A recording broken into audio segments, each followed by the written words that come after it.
एक सच्ची घटना बताता हूं। एक डॉक्टर था, वो लोगों को ठीक करने के लिए अपने प्राणों तक की बलि दे दे ऐसा काम करता था। तो जिस एरिया में रहता था कई जगहों पे उसकी कार नहीं जा सकती थी, तो उसको पैदल जाना पड़ता था। एक दिन पूरे दिन मेहनत की, रात को थक के चूर होके 12 बजे आके सोया और रात को 2 बजे उसके फ़ोन बजा। 2 बजे उसका फ़ोन उसकी वाइफ ने उठाया, तो वाइफ फ़ोन पे उसको समझा रही थी कि आप उसकी गर्म पट्टी की जगह, वो गर्म हो रही है तो ठंडी पट्टी लगाओ, उसको कुछ प्राइमरी ट्रीटमेंट दो। इतने में इसकी चेतना ने इसको आवाज़ दी। कौन है? कि एक माँ है जिसकी बेटी बीमार हो रही है। उसकी चेतना ने पकड़ लिया कि कोई मेरे को याद कर रहा है। फिर उसने क्या किया, उसने पूछा कि कितनी प्रॉब्लम है, कि बुखार 104 डिग्री प्लस है। खड़ा हो गया, अपना बैग उठाया और चालू हो गया रवाना। वहाँ तक पैदल जाना था। तो जाते टाइम एक सुरंग थी, सुरंग में से जाते टाइम एक आदमी ने उसको आवाज़ दी, डॉक्टर। वो रुक गया। माचिस है क्या?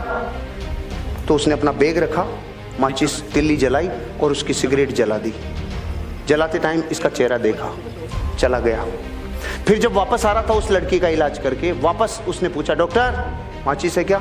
इसने फिर नीचे बैग रखा, माचिस की तिल्ली जलाई और इसकी सिगरेट जला दी। फिर भी चेहरा देखा, आगे चला गया। रात को 4 बजे 5 बजे जाके सोया।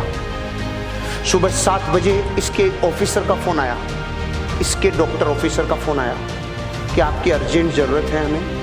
रात को अपने ऑफिसर का किसी आदमी ने मार पिटाई कर दी, बहुत ज़्यादा घायल हैं। सुरंग में किसी ने इनको लूट लिया और इनको बहुत नुकसान पहुंचा है। इनका इलाज करने के लिए आपको आना पड़ेगा। तो पहले तो डॉक्टर ने जाके सुबह 7 बजे उसका इलाज किया अपने ऑफिसर का, और फिर पूछा कि इसका ये किसने किया? तो उन्होंने कहा कि जिसने किया था सुरंग में ये काम, उस आदमी को हमने पकड़ लिया, पुलिस के हवाले कर दिया। तो उसने कहा मैं उससे मिलना चाहता हूँ। ये गया और जेल में जाके देखा तो वो वही आदमी था जिसकी रात में इसने सिगरेट जलाई थी। तो इसने बोला, इसने एक ही प्रश्न पूछा जो आपके मन में भी आ रहा है कि मैं भी तो आया था, तूने मुझे क्यों नहीं लूटा? उसका जवाब सुन के मेरी जमीन निकल गई कि मैं तेरे को लूटता भी और तेरे को कूटता भी, लेकिन जब भी तू आया मेरे पास तो तू अकेला नहीं था, तुम 2 थे, और मैं अकेले को लूटता हूँ, 2 को नहीं लूटता। अब मैं आपसे पूछ रहा हूँ, दूसरा कौन?